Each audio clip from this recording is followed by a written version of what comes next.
Hi hello നമ്മുടെ പുതിയൊരു വീഡിയോയിലേക്ക് എല്ലാവർക്കും സ്വാഗതം. ഇന്നത്തെ വീഡിയോ നമ്മുടെ വീട്ടിലെ ചെറിയ തക്കാളി കൃഷിയെക്കുറിച്ചാണ്. വീഡിയോ ആദ്യമായി കാണുന്നവർ ചാനലൊന്ന് സബ്സ്ക്രൈബ് ചെയ്തേക്കണേ. ഇതാണ് നമ്മുടെ തക്കാളി ചെടി നല്ല ഹൈറ്റ് വെച്ചിട്ടുണ്ട്.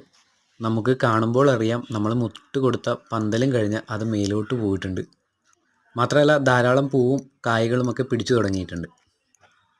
ഇത് കാണാൻ തന്നെ വളരെ സന്തോഷമുള്ളൊരു കാര്യമാണ്. ഇതിൽ നമുക്ക് കാണാൻ പറ്റും അത്യാവശ്യം നല്ല രീതിയിൽ തന്നെ കായ്കളൊക്കെ പിടിച്ചിട്ടുണ്ട്. ഇത് കാണാൻ തന്നെ ഒരു പ്രത്യേക ഭംഗിയാണ് കേട്ടോ. എല്ലാ ദിവസവും രാവിലെ തന്നെ പുതിയ കായ്കൾ വീണിട്ടുണ്ടോ എന്ന് പരതി നോക്കും. കായിട്ട് നിൽക്കുന്നത് കാണുമ്പോൾ തന്നെ നമ്മുടെ മനസ്സും നിറയും. എല്ലാവർക്കും അവരവരുടെ കുഞ്ഞ് അടുക്കളത്തോട്ടത്തിൽ ഒരു 2-3 ചുവട് തക്കാളി തൈ നട്ടുവെച്ചാൽ നമുക്ക് ആവശ്യമുള്ള തക്കാളി നമുക്ക് വീട്ടിൽ തന്നെ വിളവെടുക്കാം. അത് 2-3 ആയിക്കോട്ടെ, അതൊരു പ്രത്യേക ഫീലാണ്.